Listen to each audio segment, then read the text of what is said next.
제가 이 강의를 준비한 이유가 뭐였냐면, 힐리의 사용자가 통증이나 큰 불편감을 갖거나 간절한 사용자만이 쓰는 건 아닌데, 그런 분들이 사실 먼저 반응을 하기 때문에 많은 분들이 이런 분들한테 정보를 전달하죠. 근데 아프신 분들이나 간절히 사용하고자 하시는 분들은 지푸라기 잡고 싶은 심정들이 있기 때문에 굉장히 열심히 쓰세요. 근데 사실은 셸리는 모든 사람이 대상자거든요. 그래서 저같이 특별히 아프지 않았던, 특별한 뭐 이렇게 간절함이 없었던 이런 사람이나 아이들이나 뭐 이런, 대상자들은 어떻게 힐리를 확신을 갖게 해줄 수 있을까? 이런 생각들을 좀 많이 했었어요. 제 지인들은 사실 아프지 않은 사람도 엄청 많거든요. 그래서 넌 안 아프니까 나중에 해 이런 것은 아니잖아요. 그래서 이거를 어떻게 하면 모든 대상자 사람들이 간절하지 않아도 이걸 확신을 가질 수 있을까? 그 고민을 해봤는데 제가 확신을 갖게 된 방법이 뭐였냐면 되게 심플했어요. 그 제가 확신을 갖게 되는 루트가 처음에 챗GPT였어요. 그러니까 저는 아픈 게 크게 없으니까 이게 뭐 무선 코일 같은 경우를 돌려서 뭔가를 내가 착용을 했을 때 미세전류니까 주파수니까 당연히 막 몸에 찌릿찌릿하거나 반응을 올리는 자극 기계는 아니잖아요. 그러니까 이게 되는 걸까? 맨 처음에는 이런 믿음과 그냥 신뢰로 썼던 거예요. 그랬을 때 제가 우리가 힐리 같은 경우는 자기 맞춤형 주파수라서 화면에 주파수 헤르츠가 보이잖아요. 그 헤르츠를 10초마다 바뀐단 말이에요. 내 몸에 맞게. 그거를 캡처 해가지고 한 4개 정도를 캡처해서 늘 계속 챗GPT에 물어봤던 것 같아요. 이 헤르츠는 뭐 예를 들어 지금 체중의 조화를 돌리고 있어요. 체중의 조화 헤르츠인데 이 헤르츠는 어떻게 체중의 조화의 프로그램과 연결돼서 나한테 도움을 주냐. 그걸 설명해 줘라 하면은 쫙 설명을 해줘요. 헤르츠별로. 그래서 그거를 체중의 조화, 뭐 디펜스, 신경의 조화, 미주신경 조화 이런 거 물을 먹을 때나 뭐 디바이스를 돌릴 때나 늘 그 헤르츠를 많이 물어봤던 것 같아요. 그걸 물어보고 이해하다 보니까 다른 질문들도 막 하게 되고 우리 단톡방에 누군가 질문을 많이 하시잖아요. 그 질문들을 그대로 복사해서 또 챗GPT에 물어보기도 하고 약간 이렇게 많은 질문들을 하니까 저도 모르게 어 완벽하게 확신을 갖고 이해하기 시작했던 것 같아요. 그래서 제 파트너분들도 뭐 간절하게 사용하고자 하는 그 아픔이 있다면 이런 얘기 안 해도 정말 열심히 쓰세요. 근데 그게 아니신 분들은 잠깐 뭔가 컨디션이 안 좋으면 쓰고 아니면 안 쓰고 이렇게 할 수도 있기 때문에 루틴이 되기 전까지는 챗GPT 활용하는 방법들을 알려드리고는 했어요. 근데 문제가 생기더라고요. 뭐가 문제가 생겼냐면 챗GPT의 특성상 질문하는 방식이 되게 다르면 답이 다 다른 거예요. 예를 들어서 약간 비과학이나 뭐 근거에 대한 이야기, 약간 이걸 확신을 갖기 위해서 썼는데 질문을 좀 잘못하면 오히려 또 혼돈이 일어나거나 내 파트너한테 질문을 이런 식으로 물어봐라고 챗GPT를 알려줬더니 그분이 약간 안티성 성향이 있거나 그러면 질문을 또 어떻게 하느냐에 따라 답변이 막 달라지니까 그 부분에 좀 난감한 응답을 받는 구조들도 생기더라. 그래서 내 챗GPT는 학습이 막 물어봐서 학습이 잘 돼 있어서 이러는데 내 파트너들은 이런 게 더 혼동이 있는 건가? 약간 이런 생각들을 막 하다가 아 결론을 찾았어요. 그게 뭐였냐면 이제 챗GPT를 많이 쓰게 되니까 이 성격을 알겠더라고요. 이 두 가지를 알려드리면 파트너분들, 제가 이제 이 확신을 갖게끔 도와드리는 그 파트너분들에게 챗GPT를 잘 사용할 수 있도록 알려드릴 수 있겠다라는 결론이었어요. 그리고 가끔 그랬어요. 문미라 대표님이 저한테 너도 29,000원 내고 나도 29,000원 내는데 너는 뒤에서 월급을 더 주니? 왜 내용이 다 다르니? 막 이런 얘기들을 많이 했었단 말이에요. 그거는 이제 어떻게 보면 이 사용자 지정 프롬프트와 질문 설계가 조금 다를 수 있겠다. 그래서 이걸 약간 통일화시키고 복제화시킬 수 있는 방법이 있더라고요. 그래서 오늘 그거를 좀 알려드리면 도움이 되겠다 싶어서 이 두 가지를 알려드리도록 하겠습니다. 사용자 지정 프롬프트에 대해서 먼저 얘기를 해드릴게요. 아시는 분은 되게 많이 아실 거고요. 잘 모르시는 챗GPT를 유료로 버전으로 쓰고 있음에도 불구하고 잘 모르시는 분들도 있을 겁니다. 근데 이 사용자 지정 프롬프트라는 게 뭐냐면 한마디로 이거예요. 대표님이 배가 아프고 어디가 아파, 몸이 아파, 피부가 아파. 이번에도 저희 엄마 발가락이 막 이렇게 수술했던 게 피부가 막 안 좋아지니까 정미순 스폰서님이 누구한테 제일 먼저 전화해서 물어봤냐면 전주의 피부과 의사인 이영희 대표님한테 전화해서 물어보더라고요. 우리 엄마 피부가 이런데 하면서 그건 뭐예요? 그쪽의 전문가한테 물어본다는 거죠. 예를 들어 또 법적으로 뭐가 문제가 있었어. 그럼 주변에 법에 관련된 지인이나 가족이 있다면 그분한테 가장 먼저 물어보겠죠. 그리고 뭐 부동산에 관심이 있다 그러면 부동산에 관 전문가한테 물어보겠죠. 법적 분정이 있는 부분에 대해서 의사한테 물어보진 않잖아요. 이런 것처럼 각각 관련 전문가들이 있는데 챗GPT도 똑같다라는 거예요. 원하는 그 분야의 전문가 프레임을 지정할 수가 있어요. 근데 그게 지정이 되지 않으면 뭐 질문하는 거나 어떤 챗GPT가 이거 우리 새 창에 딱 열면 질문을 시작하잖아요. 그 질문이 어떤 챗GPT 대답이 나올지 모르잖아요. 그래서 우리는 제일 먼저 해야 되는 게 전문가 프레임을 먼저 지정한다. 그게 사용자 지정이라는 얘기예요. 근데 그걸 어떻게 해야 되냐면 뭐 프롬프트라고 해서 명령어죠. 어떤 이런 문장을 딱 써주는 거예요. 그 문장을 딱 써주는 게 뭐였냐면 이런 거예요. 예를 들어 내가 챗GPT 창을 딱 열었어. 그러면 거기에 무엇을 도와드릴까요? 이렇게 창이 나올 거예요. 거기다가 이런 얘기를 쓰는 거예요. 당신은 한마디로 너는 주파수와 미세전류 관찰값, 뭐 기계의 작동 범위, 맥락 이거를 체계적으로 정리하고 해석하는 전문가야. 그 기술적으로 여기는 캐롤린 맥메킨 같은 우리 맥메킨 의사 선생님 있잖아요. 그런 의사 선생님 같은 권유자에 대한 이름을 좀 넣기도 하고 그래서 그런 의사 선생님과 같은 전문가, 임상가 이런 거를 구조화해서 답변의 목적은 결론을 단정 짓는 게 아니고 이 프로그램에 확인된 데이터나 작동 맥락을 그대로 해석하고 누구나 참고하고 다시 쓰기 쉬운 형태 그런 걸 정리하는, 공유하는 거야. 그리고 당신을 앞으로 힐리걸이라고 부를게. 이 프롬프트는 제가 복사를 해가지고, 여기 인슈머 365 방에 올려드리겠습니다. 이걸 딱 복사해서 내 챗GPT 창에 딱 넣으면 다음부터는 이 사용자가 딱 지정이 되는 거예요. 힐리 주파수나 미세전류에다 질문을 할 때는 이 힐리 거래한테 물어보는 거죠.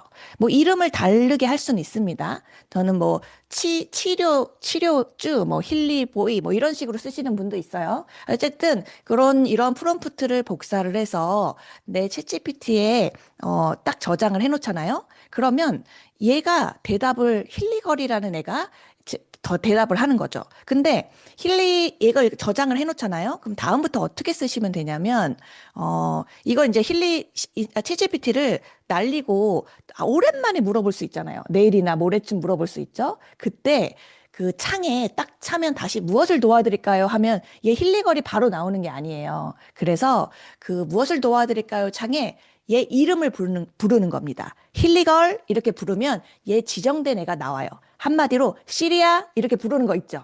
우리가 시리아 이렇게 부르면 시리아가 나오잖아요. 핸드폰 뭐 이렇게 저장한 애들이 그런 것처럼 힐리걸 하고 이렇게 부르면 오늘 저장했던 프롬프트의 사용자 지정했던 아이가 나와서 제가 물어보는 주파수나 힐리에 대한 질문을 이 아이가 대답을 해줄 겁니다. 그래서 이렇게 사용자 지정을 하는 게 굉장히 중요하다. 이미 지정돼 있는 분들은 그렇게 쓰시면 돼요. 그러면 얘한테 질문을 하게 되면 뭐가 좋으냐? 이 프롬프트 안에 뭐가 있냐면 실제 데이터를 중심으로 대답하게 돼 있고 전문가를 지정해 놨고 그리고 비교나 논쟁 뭐 이게 의학적이냐 비과학적이냐 이런 말들을 안 하게끔 프롬프트를 설계해 놨어요. 그래서 요거를 저장해서 쓰시면 됩니다. 두 번째, 자, 객관적 질문 설계를 좀 알려드릴게요. 제가, 이제 챗GPT를 제가 뭐 검색해서 저희 스타일방에 제가 굉장히 많이 올렸어요. 그러다 보니까 많은 분들이 챗GPT를 사용하시는 거를 시작하셨어요. 너무 좋은 것 같아요. 그러면서 확신을 갖고 이해를 하고 또 누군가를 찾아가는 것보다 사실은 얘가 질문만 잘하면 대답을 정말 기가 막히게 해주거든요. 근데 질문에는 두 가지 질문 형태가 있다는 것만 알아주시면 돼요. 두 가지. 그게 뭐냐면 선언형 질문과 탐색형 질문이 있어요. 선언형 질문은 결과형 질문이라는 얘기랑 똑같은데요. 선언형 질문은 챗GPT에서 하지 않는 게 좋아요. 답이 아주 애매모호하고 객관적이지 못해요. 그래서 챗GPT는 탐색형 질문을 하시는 게 맞아요. 그래서 선언형 질문과 탐색형 질문이 뭐가 다른지를 알려드릴게요. 예시를 들어놨어요. 선언형 질문은 이런 거예요. 한마디로 이 현재 이 증상에 효과가 있나요? 효과가 있나요? 보면은 아무런 데이터를 주지 않고 힐리가 효과가 있나요? 이런 질문을 하잖아요. 결과부터 얻으려는 거죠. yes 아니면 no. 이런 거는 힐리한테 아니 챗GPT한테 질문하는 거는 굉장히 맞지 않는 질문이라고 해요. 왜냐하면 챗GPT는 데이터를 가지고 와서 그거를 가지고 분석해서 알려주는 탐색형 질문에 최적화되어 있는 생성형 AI예요. 근데 이게 맞아, 안 맞아, 결론부터 얘기해. 약간 이런 데이터를 주지 않고 이런 질문들은 맞지 않다. 그리고 두 번째, 힐리는 성공할 것 같아? 이것도 선언형 질문이에요. 어떤 기기에 대한 주파수 값, 뭐 이런 데이터, 힐리에 대한 회사 얘기가 들어가지 않은 상태에서 그거를 결과적인 판단만 요청하는 거죠. 이거는, 정확한 데이터를 받기가 어렵고, 그리고 자칫 잘못하면은, 원치 않은 그런 대답들을 공격을 당할 수가 있어요. 그래서 이런 선언형 질문은 하지 않는다. 그럼 질문을 어떻게 해야 될까를 예시를 들어볼게요. 어, 탐색형 질문을 하셔야 됩니다. 아까 방금, 만약에 힐링을 성공할 것 같아? 이런 내용들을 궁금할 수 있잖아요. 이런 것들을 만약에 질문을 한다면 차라리 이렇게 질문하시는 게 맞아요. 힐리 사업의 성공 핵심 근거를 얘기해줘. 이유를 묻는 거죠. 할 것 같아? Yes? or no? 성공해 말어. 걔가 무슨 하나님도 아니고 다 알 수는 없잖아, 결과를. 근데 그 근거를 알려줘. 이유를 알려줘. 제시해줘. 이런 거는 데이터를 긁어서 걔가 얘기해 줄 수 있다라는 거죠. 그래서 그런 부분들에 대한 질문은 아다르고 어다른 것 같으나 완전히 다른 결과를 만든다. 그리고 이것들을 누군가한테 공유했을 때까지 생각해 보죠. 그러면 예측 대답을 유도하는 질문들은 상대방한테 약간은 그게 뭔가 객관적이지 않다라는 느낌을 금방 눈치채요. 그래서 사용하는 거는 별로 좋지 않다. 만약에 질문을 한다면 이런 식의 질문을 하시면 되고요. 이런 질문들도 막 헷갈려. 아, 이게 아닌가? 막 이렇게 그러면 차라리 이렇게 물어보세요. 내가 이런 질문을 하고 싶은데 탐색형 질문으로 바꿔줘. 뭐 이렇게 얘기를 하면 또 질문지가 나와요. 그럼 그 질문을 또 힐리야 해가지고 물어보시면 될 것 같아요. 약간 이렇게 사용하시면 좋고 그리고 제가 개인적으로 가장 많이 질문을 해서 확신을 알았던 거는 저는 헤르츠 질문들을 되게 많이 했어요. 사실은 헤르츠만큼 몇 헤르츠, 몇 헤르츠, 몇 헤르츠 객관적이잖아요. 이건 뭐 감정을 물어본 것도 아니고 헤르츠니까. 그리고 우리 힐리의 가장 큰 특징 중에 하나가 10초마다 헤르츠가 바뀌잖아요. 나한테. 그래서 또 그 제가 예전에 그 스타일방에 올렸던 게 뭐였냐면 번창 많이 쓰시잖아요. 번창. 번창이 장소에마다 헤르츠가 다른 거예요. 그것도 제가 다 물어봤던 거예요. 저기 저희 친한 헤어샵 원장님의 그곳에 가서 번창을 딱 트니까 헤르츠가 막 바뀌는 거예요. 근데 제가 집에서 많이 번창 헤르츠를 봤단 말이에요. 근데 전혀 다른 헤르츠들이 나오는 거야. 그래서 여기는 뭐가 다르네? 되게 그러면서 처음에 제가 또 캡처하고 물어봐서 여기는 이제 번창 주파수인데 이 헤르츠가 나와. 왜 우리 집하고 다르지? 이 헤르츠에 대한 설명 좀 해줘. 뭐 이런 것들을 얘한테 구체적으로 물어보면 헤르츠에 대한 이야기를 막 해주죠. 그러다 보니까 아, 이게 제가 이 데이터에 대한 이거를 확신을 갖는데 객관적인 데이터를 갖게 되니까 확신이 계속 착착착 쌓이더라고요. 내가 몸이 막 좋아져서 확신이 쌓이는 방법도 있지만 이렇게 정보를 받아서 이걸 내가 직접 확인하고 질문하고 했던 그 객관적 질문들을 하다 보니 확신이 쌓이더라. 그러면 늘 우리는 여기 계신 분은 인슈머잖아요. 우리는 추천을 하시는 분이잖아요. 그럼 내가 그렇다면 내 파트너한테도 이런 부분을 많은 시행착오를 겪지 않고 질문하는 방법이라든지 사용자 지정을 해두는 방법들을 알려줘야 된다라는 거예요. 그래서 이 사용자 지정을 하는 것들은 복사해서 내 거에 먼저 넣어서 테스트를 막 해보세요. 물어보세요. 그리고 힐리야 하고 나오면 걔가 나오면 막 물어보세요. 연습을 조금 해보시고 그 프롬프트를 복사해서 카카오톡으로 보내주세요. 아니면 그분을 만났을 때 그분의 핸드폰에 있는 챗GPT를 열어서 이 프롬프트를 복사해 주세요. 그러면 얼마나 많은 시행착오의 시간을 줄이겠냐 이거예요. 그래서 제가 경험했던 것들을 지금 한 거고, 그리고 질문을 할 때는 탐색형 질문을 하는 게 맞다. 챗GPT의 이 스타일상 뭐 힐리만 그런 게 아니라 모든 질문을 탐색형 질문으로 해야 효과적이다라고 해서 여기에 대한 그것들을 좀 알려주시면 파트너분들도 굉장히 큰 도움이 될 거라고 생각합니다. 오늘의 핵심 포인트는 두 가지였어요. 사용자 지정 프롬프트와 객관적 질문 설계, 탐색형 질문을 써야 된다. 이 공식을 이해하시면 됩니다. 그리고 잠깐 시간이 남았으니까 다음 주에 조금 더 할까 생각을 하고 있는 내용인데 맛보기만 하나 보여드릴 내용을 좀 보여드릴게요. 탐색기입니다. 탐색기. 이거는 챗GPT는 유료 버전을 갖고 있는 분들만 쓸 수 있고요. 무료 버전으로 쓰고 싶다면 제미나이라는 AI가 있습니다. 거기서 사용할 수 있는데 그거는 다음 시간에 제가 좀 구체적으로 알려드리고 되게 신기한 거를 오늘 한번 보여주면서 마무리를 하도록 하겠습니다. 뭐냐면 저희가 지금 365에서 AI 공부를 하고 있어요. 여기 참석하시는 분도 있고 아니신 분도 있지만 유료로 저희가 돈을 정말 최소한 조금은 내고 온라인으로 6주 과정을 배우고 있는데 지금 거의 다 끝나가거든요. 근데 제가 거기서 배운 거예요. 근데 너무너무 유용하더라고요. 그래서 돈을 내지 않았지만 우리 여기 코곤에 진행되신 분은 제가 거기 안에서 하나만 좀 알려드리도록 하겠습니다. 탐색기는 뭐냐면요. 그 챗GPT를 키면 탐색기라는 좌측에 화면에 버튼이 있는데 그거 보여드릴게요. 근데 거기가 챗봇을 만들 수 있어요. 챗봇. 챗봇은 질문 공식을 어떤 거를 딱 넣으면 자동으로 그걸 반복해서 동일한 형식으로 뽑아낼 수 있는 그런 건데, 이번에 AI로 심리를 분석하는 리포트를 이걸로 제가 뽑아봤어요. 근데 그 내용이 엄청나게 디테일하고 깜짝 놀랄 정도로 엄마들의 반응이 아주 좋습니다. 이게 뭐냐, 이거는 그냥 예시로 하나 그냥 올려놓은 거예요. 제가 파트너 사장님의 아이의 바흐플라워랑 창의적인 동정요법을 분석해서 캡처해서 저한테 보내줘 보세요. 라고 했어요. 그리고 아이의 인적사항을 물어봤죠.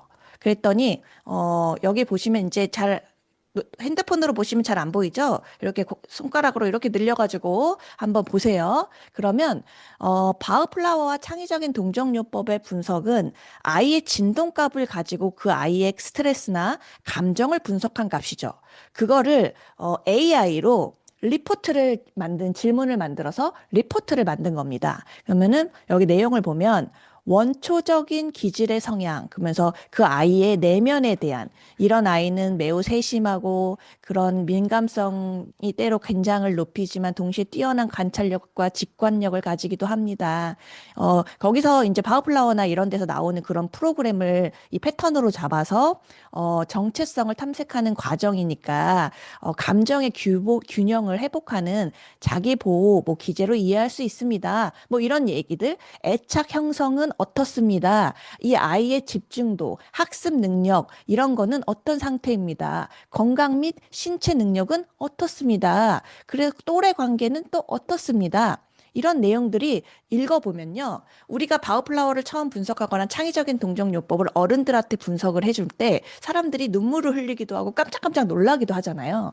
근데 이거를 그 아이의 그거를 진동값을 따서 분석을 한 내용이라서 굉장히 디테일하고 이 내용을 엄마가 보면 너무 놀랄 수밖에 없는 자기 아이를 아니까 어느 정도 그런 반응들이 나와요. 그래서 마지막에 권장 솔루션 해가지고 바우플라워의 패턴으로 해서 이 아이에게 이 모든 프로그램을 꾸준히 사용할 수 있을 사용해주면 큰 효과가 납니다. 뭐 이런 얘기까지 나오는 이런 것들을 챗 GPT로 만들 수가 있습니다. 그랬더니 프린트를 이렇게 한 장, 두 장, 세 장 정도를 해줬더니 프린트를 할 수도 있고 아니면 PDF 파일로 뽑아서 카톡으로 제가 기존의 멤버 사용하고 있는데 잘 사용하지 않거나 아니면 사용은 하고 있으나 잘 못 만나는 애기 엄마들을 대상으로 그 아이들의 바우플라워랑 창의적인 동정요법을 나한테 보내라. 그래서 제가 이거를 뽑아서 카톡으로 보내줬죠. 그랬더니 엄마들의 반응이 굉장히 폭발적인데, 관심이 엄청 많이 생기면서도 이 프로그램을 또 잘 써야겠다라는 마음까지 가지게 되더라는 거예요. 그리고, 제가 힐리를 조금 보여줬고, 본인을 분석해 주긴 했는데, 그 엄마가 아직 구매가 이루어지지 않았던 그 사람한테 아이 거를 이제 데이터를 받아서 아이 걸 해주니까 너무너무 놀라면서 저는 이 기계 진짜 꼭 갖고 싶네요 라는 반응까지 나오더라. 그리고 아이를 케어하거나 선생님 직업을 갖고 있으신 그런 분들은 이걸 활용해서 엄마를 상담하시거나 아이에 대한 기질을 파악하면 그 아이를 케어하거나 가르치는 입장에서도 굉장히 유리하겠다. 약간 이런 결론들을 나오는데 이거를 뽑는데 3분도 안 걸린다라는 거예요. 이 챗봇을 활용하면. 바우플라워와 뭐 창의적인 동정요법은 제가 분석해서 캡처하는 거 우리가 너무 잘 아니까 그것만 주세요 해서 이 챗GPT에 괴를 첨부하는 아까 헤르츠 물어봤을 때처럼 첨부를 딱 해버리면 이게 쭉쭉쭉쭉 나오는 거예요. 제가 너무 놀랍기도 하고 아 역시 사람은 배워야 돼. 돈을 들여도 배워야 돼. 약간 이런 생각들을 한 게 저는 완전히 머릿속에서 뻥 한 거예요. 왜냐면 우리가 시크릿을 썼던 사람들이 다른 사람한테 정보를 전달할 때 정말 많은 분들이 와우 파티를 많이 배워서 했잖아요. 근데 힐리를 전달할 때 이걸 해주면 되겠다라는 생각이 드는 거예요. 아이가 있는 분들은 이걸 해주면 분석을 해주면 체계적이고 사실은 이런 분석을 하는데 그림으로 심리 분석을 하거나 아이한테 질문을 하거나 내가 심리 분석할 때 직접 체크하거나 이런 식으로 데이터를 가지고 분석하잖아요, 상담가들이. 근데 이건 진동값으로 분석을 해버리니 얼마나 더 정확할지에 대한 것도 너무 놀라운데 예전에 타임웨이버에서 사용자 그룹을 얘기했을 때 상담가, 코치가, 의사 이런 사람들한테 보조도구로 사용하세요라고 했던 이유를 알겠는 거예요. 그런데 그분들은 챗GPT가 없었겠지. 근데 우리는 힐리도 있고 챗GPT도 있으니 이거를 그냥 1, 2분 만에 뽑아낼 수 있다라는 거죠. 그것을 할 수 있는 방법은 아주 간단하더라. 뭐, 탐색기를 열어서 이 PC 버전으로 제가 다음 주에 한 번 더 디테일하게 제미나이와 비교해서 진행을 할 건데, 챗 GPT 다음 주 할 때는 노트북을 좀 준비해 주시면 좋을 것 같은데요. 탐색기에 이건 유료 버전에 나와요. 탐색기 눌러서 만들기를 눌러서 뭐 이 지침에 어, 그 프롬프트, 이걸 뽑아줄 수 있는 프롬프트를 붙여넣기만 하면 된다. 근데 그 프롬프트 짜는 게 어렵잖아요. 그래서 그 프롬프트를 유료로 구매를 하기도 하거든요. 근데 그 프롬프트를 제가 만들었기 때문에 드린다는 거예요. 대표님들은 붙여넣기만 하면 돼요. 이런 식으로 AI 아동 심리 분석 해가지고 요것만 붙여넣으면 여기다가 이제 우리가 뭘 했을 때, 뭐, 우리 아이 걸 지금 제가 적어 놓은 건데, 이름, 생년월일, 뭐 이런 걸 딱 해놓으면 줄줄쭉쭉쭉 나온다는 거예요. 첨부만 하면. 기가 막혀요. 그래서 이거를 아동용을 잘, 좀 해보다가 성인용 질문을 만들면 좋겠다까지 생각을 해봤어요. 성인용은 상담하는 이 데이터를 우리가 누군가 만나면 분류 분석도 해주고 설명해주고 해주잖아요. 그런 것들을 좀 설명이 어려워서 챗GPT를 활용하는 것까지 지금까지 좀 발전이 됐다는 거죠. 근데 그것만이 아니라 다음은 리포트까지 뽑아준다면 사람들이 자기를 분석하고 MBTI 하나 분석해주고 뭐 하나 분석해줘도 너무너무 관심이 많고 즐거워하잖아요.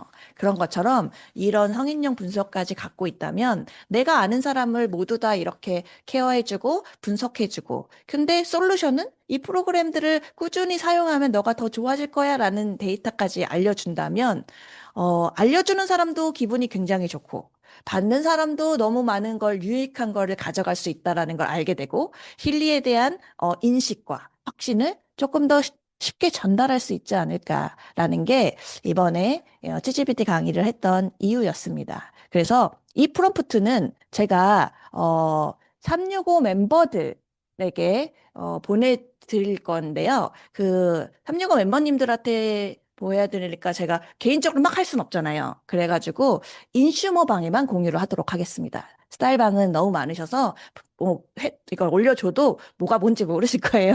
그래서 인슈머 방에만 공유를 해드릴 테니까 한번 해보시고요. 구체적으로 다음 주나 다다음 주 제가 다이코곤을 진행할 때 노트북을 준비해 주세요 하면은 이걸 같이 붙여넣기를 또 해보고 하다가 뭐가 오류 나거나 뭐 하는 거를 디테일하게 한 번 더 연습해보는 그런 시간들을 좀 갖도록 하겠습니다. 대표님들한테 굉장히 큰 도구가 될 거예요. 저는 그 느낌이 빡 오거든요. 그래서 그런 부분들을 잘 활용하시고 좋은 많은 분들에게 힐리를 전달하는 멋진 있어 보이는 우리 힐리 추천자가 되도록 하도록 하겠습니다. 오늘 코거는 제가 빨리 나가야 돼가지고요. 오늘 여기서 마무리를 하도록 하겠습니다. 네, 있습니다.